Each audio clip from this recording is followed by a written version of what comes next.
When you're creature designing, I like to draw from nature. So nature has not only had all the best ideas, but your work can have much more authenticity if it uses some fundamental natural principles, especially to be seen in skulls and bones. There's a lot of information there. I ideally love inventing races of creatures, and I like to do of a particular alien. It can be the fat one, the thin one, the old one, the young one, the ambitious one, the stupid one, and that's just a joy to put those different facial characteristics that lend themselves to showing you what the character of that alien is. Even if the aliens have got weird eyes and no ears and no noses, there's things you can do in the foreheads and the cheekbones and the general face shape and the thrust of the jaw. Even if the thing has no ears or is a very strange configuration. But skulls are so inspirational. Here's a great photo. During the shoot, after the shooting of The Fifth Element, and poor old Akhenaten gets the bullet. There he is, complete with bullet lodged in his forehead. He looks a bit like a gorilla. Very small brain case, because Mangalores are not clever. Big teeth. No nose, no nasal cavity at all, because he's an alien, and that's sort of a stranger thing. Don't need to smell in space. And that ridge on top of his head, that's jaw attachments.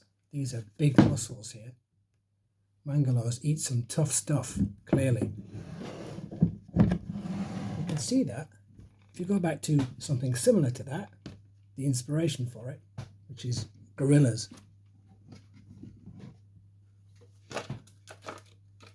Here's our gorilla. Great piece. So this is nature. This is not me making things up. Huge ridges here, flanges here, and these big hollows. That's all jaw muscle. That means he must have to have an amazing bite force, and that's because of what he eats. Now, a lot of these things are these shapes and these skull configurations and this dentition precisely because of what they eat. Now you think primitive apes have these big brow ridges that make them look primitive and makes them look like they have a small brain case, so they're not very smart. But when you find out that because of what he eats, he's got a projecting jaw to bite onto uncooked, very tough food and tear it off. We cook our food. We make it very easy to eat, and we chop it into small bits. We don't need these projecting teeth to get hold of and tear. We don't need these massive jaw muscles to be able to bite through impossibly tough things. But he's got all that, and that's why his face is this shape. Big teeth, projecting. But these are here because if you have these massive jaw muscles, huge jaw, incredible bite force, if this didn't have a reinforcement here, your face would collapse when you bit. So apes, because they have this diet, very tough diet, need this reinforced brow. And that's why they've got that shape, because of what he eats, not just because you think he's a more primitive being. He's something in between. Broken Hill Man, you can see, he's got a big brain case, but he looks primitive because of the big brow ridges. But that's just because of he didn't cook his food yet. Mouth projecting forward compared to a human. Quite flat there. We cook our food and cut it into small bits. No ridges. We don't need jaw muscles that can bite through raw vegetation, bamboo and stuff like that. So when you're creature designing, you could just ask yourself, what does your creature eat? And that would show you, and it would point you into interesting ways of setting up the facial structure that would make it more authentic. if you live a life where you're hiding in the river and you're going to lunge forward and grab, and you need reach and gripping power, what do you get ultimately? You get this. This creature's face is this shape, with this incredible reach and grip. All the teeth are the same kind of shape, just for puncturing and gripping. Once in that bite, you won't get away. And he doesn't have any lips, so they don't catch the water as he moves to swim and to attack. So he's not impeded by lips.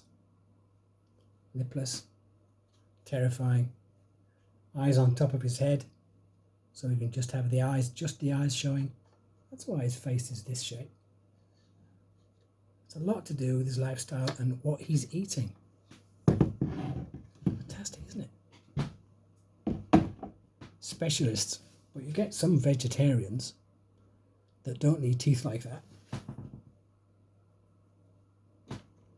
But they have a crossover where they still have some enormous teeth. These are not for eating with. Vegetarian mouth. Nothing, no teeth in the top. But look at those massive teeth. That's because he's probably going to fight other males. But they're not biting teeth, are they? They're for display, for charging.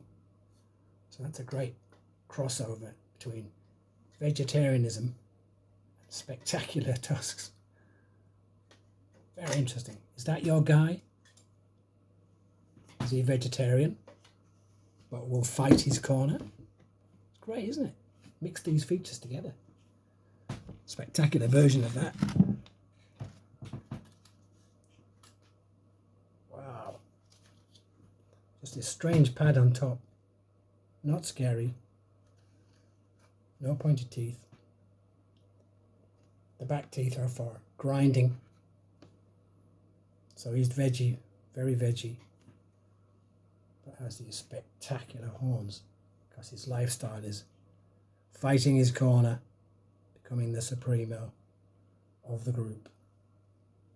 Eyes on the side of his head, possibly a blind spot here, just as well if you're going to headbutt your comrades like that. So a good one. Creature design. Just ask yourself what your alien race eats, what your beings eat. Clearly for meat eating, it's wolf, canines, these meat slices here. Then we can break the rules by going baboon style. Evil teeth. Grinding back teeth.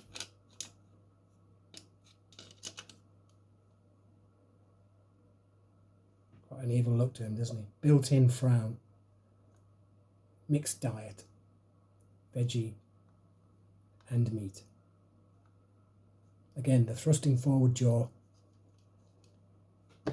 so he can bite and chew and rip difficult, uncooked foods.